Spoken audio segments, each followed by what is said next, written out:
राधे राधे। जय जय श्री राधे। श्री हरिवंश राधा वल्लभ लाल की जय हो। सभी संतों हरिभक्तों की जय हो।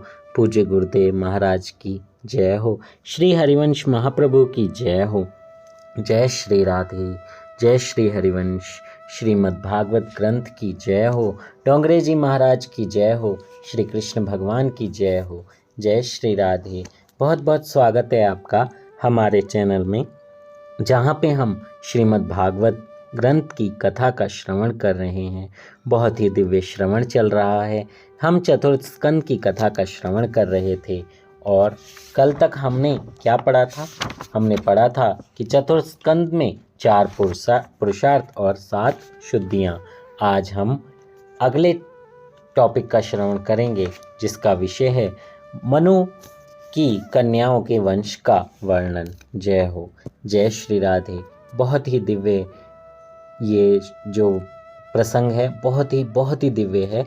आप बहुत ध्यान से सुनिएगा, पूरा सुनिएगा। लेकिन आइए उससे पहले श्लोक का श्रवण कर लेते हैं। जय श्री राधे। सच्चिदानंद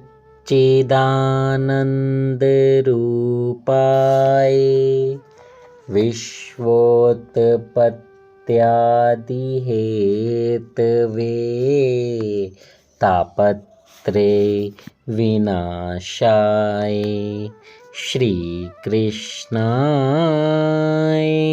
वयं नुमः। जय श्री राधे।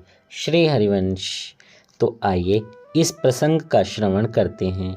मनु की कन्याओं के वंश का वर्णन। जय श्री राधे। मैत्रेय जी कहते हैं, मनु भगवान के यहाँ पर 3 कन्याएं हुईं। एक आकुति, दूसरी देवहूति, तीसरी प्रसूति। देवहूति की शादी कर्दम ऋषि के साथ हुई। उनकी 9 कन्याएं हुईं।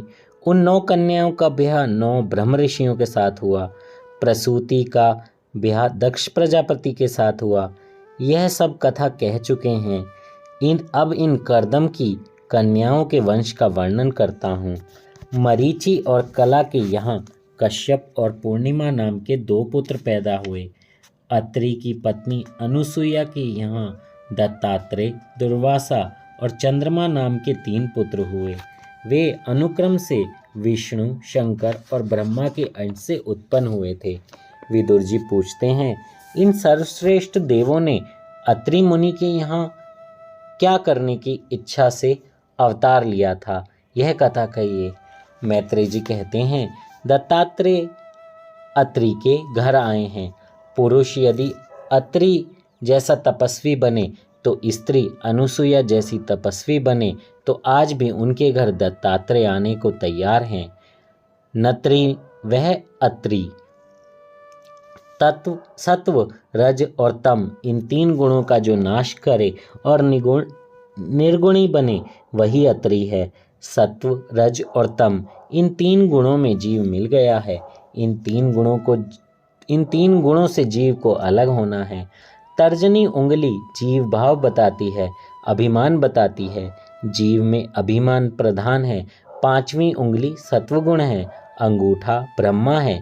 इसलिए पुष्टि संप्रदाय में प्रभु को तिलक अंगूठे से लगाया जाता है। वेदों में ब्रह्मा का नेति कहकर वर्णन किया गया है। इस जीव और ब्रह्म का संबंध सतत होना चाहिए। इन 3 गुणों में जीव मिलता है और इन 3 गुणों को छोड़कर ब्रह्म संबंध करता है। जो त्रिगुणातीत ब्रह्म स्वरूप को प्राप्त हुआ है, वही अत्रि है।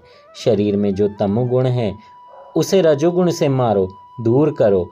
रजोगुण को सत्वगुण से मारो। रजोगुण काम और क्रोध का जनक है। सत्कर्म से सत्वगुण बढ़ता है। सत्वगुण भी बंधन करता है। इसमें भी थोड़ा अहम भाव रह जाता है और अंत में सत्वगुण से ही सत्वगुण को मारना है। सत्वगुण का भी त्याग करना है और निर्गुणी होना है। जय हो। जय श्री राधे। आज के भगवद गीता के श्लोक में भी यही था कि जो सबसे ऊपर वाले गुण से भी ऊपर चला जाता है, यानी आपका जो 3 गुण हैं, उन गुणों में जब सबसे ऊपर आप चले जाते हैं तो भगवान श्री कृष्ण की भक्ति मिलती है। और देखिए आज के इधर प्रसंग में भी यही बताया है कि निर्गुणी होना है। जय हो। अब आप समझ जाइए भगवान आपको क्या संदेश देना चाह रहे हैं और उसको ये निर्गुणी बनने के लिए आपको क्या करना है। आपको सब कुछ अपना प्रभु को समर्पित करना है। कोई भी कर्मफल की आशा नहीं रखनी है, इंद्रिय तृप्ति की आशा नहीं रखनी है। बस सब प्रभु का है, प्रभु से है। मैंने अपना कर्म कर दिया, अब प्रभु देखेंगे। जो देना है वो प्रभु देंगे, नहीं देना है तो भी प्रभु की इच्छा। हर उसमें प्रभु की इच्छा ही मानो। छोड़ दीजिए सोचना कि क्या होगा क्या नहीं। बस जैसा प्रभु रखेंगे वैसा मैं रहूँगा। जय हो। यदि जीव अत्रि हो तो उसकी बुद्धि अनुसूया हो। असूया से रहित बुद्धि ही अनुसूया है। बुद्धि में सबसे बड़ा दोष असूया यानी मत्सर है। दूसरों का भला देखकर ईर्ष्या करना, जलना, यही असूया या मत्सर है। दूसरों के दोषों का विचार श्री कृष्ण दर्शन में विघ्न करता है। बुद्धि में जब तक असूया मत्सर होगा तब तक ईश्वर का चिंतन नहीं कर सकेंगे। भगवान का दर्शन सब में करना है। यदि जीव सब में ब्रह्म का दर्शन करे तो वह कृतार्थ होता है।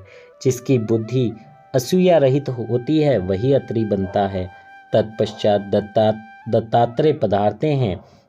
जीव 3 गुणों का त्याग करके निर्गुणी बने और बुद्धि असूया रहित बने तब ईश्वर प्रकट होते हैं। प्रभु के स्मरण से बुद्धि जागृत होती है। असूया ईश्वर के मार्ग में आगे बढ़ने में रुकावट प्रकट करने वाली हैं। असूया ज्ञान शक्ति के मार्ग में रुकावट करती हैं।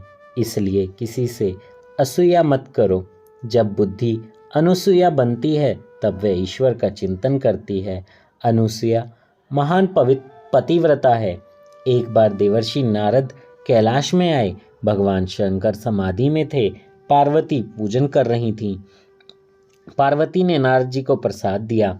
नारद जी कहते हैं कि लड्डू बहुत सरस है, आज आपके हाथ का प्रसाद मिला है, परंतु उन अनुसूया के घर के लड्डू आपके लड्डू से भी श्रेष्ठ हैं। पार्वती जी पूछती हैं, यह अनुसूया कौन है? नारद जी कहते हैं, आप पतिव्रता हैं, मगर अनुसूया महान पतिव्रता है। पार्वती जी के मन में ईर्ष्या उत्पन्न हो गई। अनुसूया मुझसे भी बढ़कर है। जब श्री शंकर समाधि से जागे तो पार्वती जी ने वंदन किया। घर के आदमी बहुत वंदन करें तो समझ लेना कि गड्ढे में उतारने की तैयारी है। शंकर जी ने पूछा, देवी क्या बात है? पार्वती जी ने कहा कि किसी भी प्रकार से अनुसूया का पातिव्रत भंग हो ऐसा करो।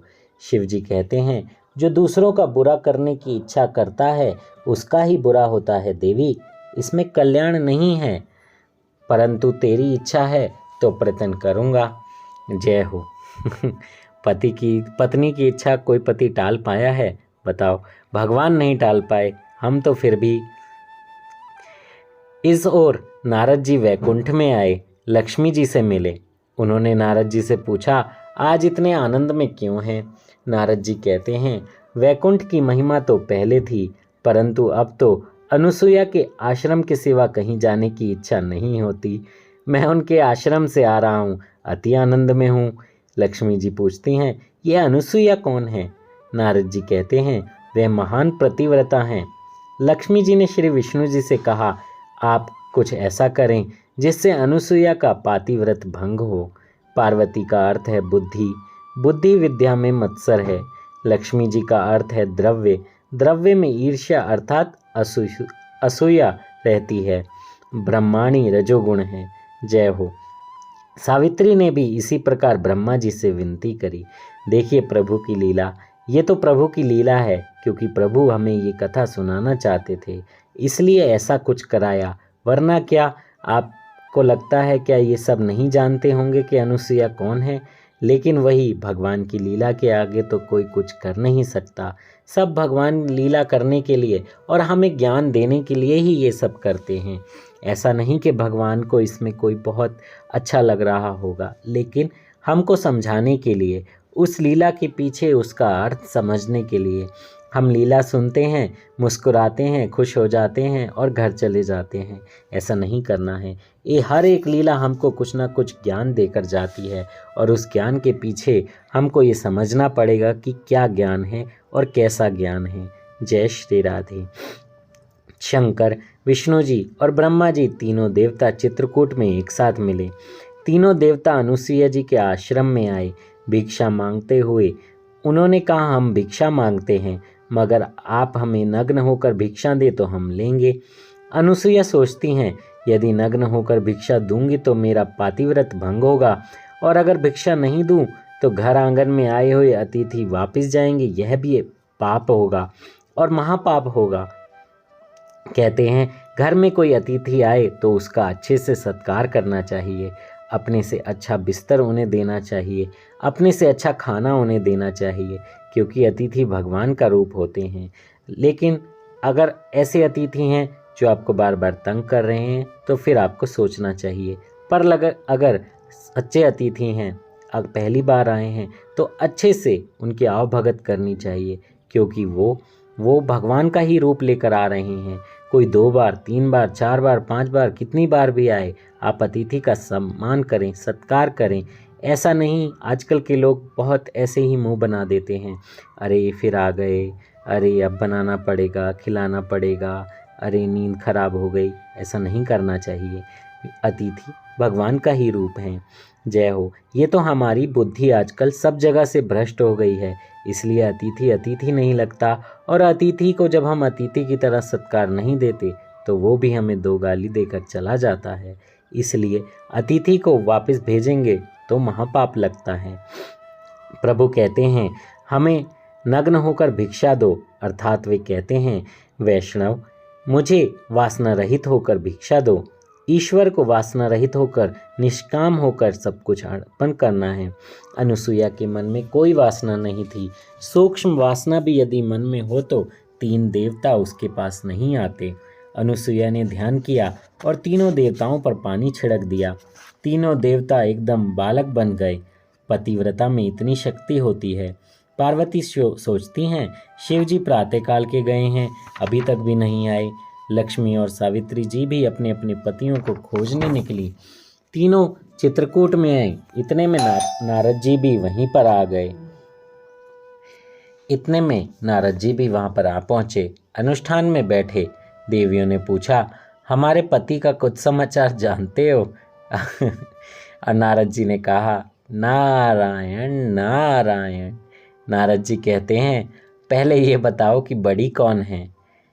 आपकी अनुसुईया। देवियाँ कहती हैं कि अनुसुईया बड़ी है, परंतु हमारे पति हैं कहाँ? नारद जी ने कहा, सुना है आपके पति बालक बन गए हैं, वे अनुसुईया के घर में मिलेंगे। दूसरों से असूया करने वालों को शांति नहीं मिलती। देवियाँ डर जाती हैं, सोचती हैं यदि हम वहाँ जाएंगे तो अनुसुईया यदि शाप दे तो। नारद जी कहते हैं, आप भले मत्सर करें, परंतु अनुसुईया मत्सर नहीं करेंगी। अनुसुईया तो आपको सद्भाव से देखेंगी, आपके प्रति सद्भाव रखेंगी। देवियाँ आश्रम में आती हैं। अनुसुईया ने देवताओं से अनेक प्रतिज्ञाएं करवाईं। आज से प्रतिज्ञा करो कि पतिव्रता को कभी कष्ट नहीं दोगे, जगत की किसी स्त्री को नहीं सताओगे। इतने में अत्रि ऋषि पधारते हैं। पूछते हैं, ये तीनों बालक कौन हैं? अनुसुईया कहती हैं, ये तीनों मेरे बालक हैं और ये 3 बालकों की स्त्रियां हैं।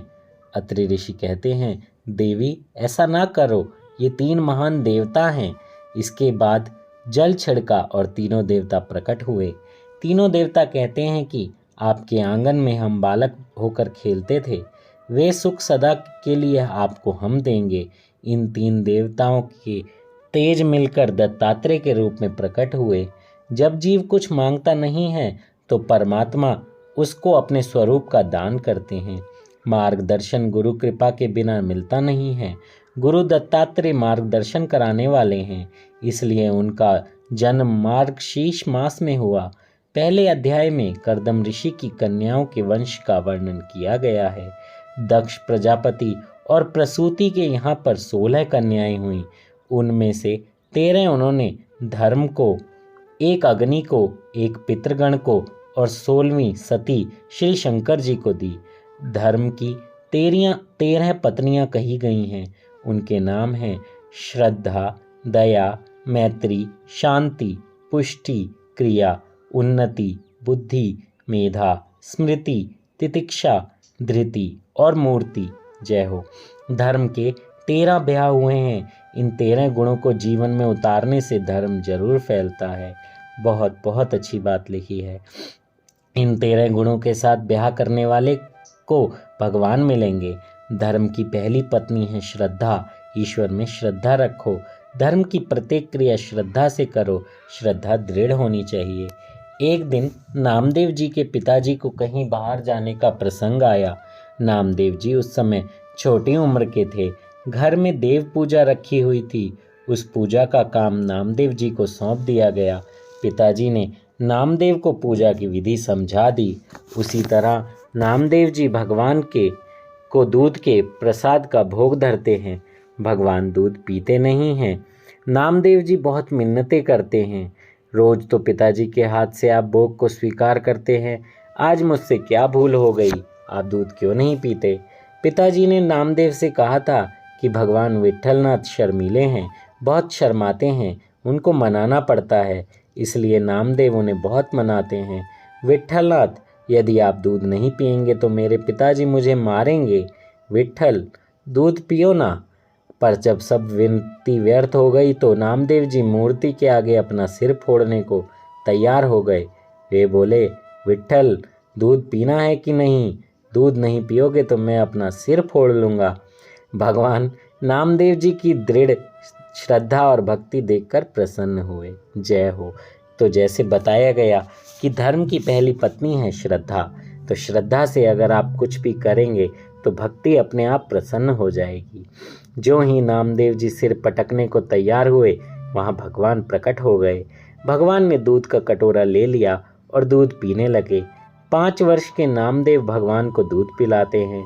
जब नामदेव जी को लगा कि भगवान विट्ठलनाथ सारा दूध पी जाएंगे तो उन्होंने प्रभु को जोर से आवाज़ दी। कहा, विट्ठल, अगर तुम सारा दूध पी गए तो मुझे क्या मिलेगा? क्या मुझे प्रसादी नहीं दोगे?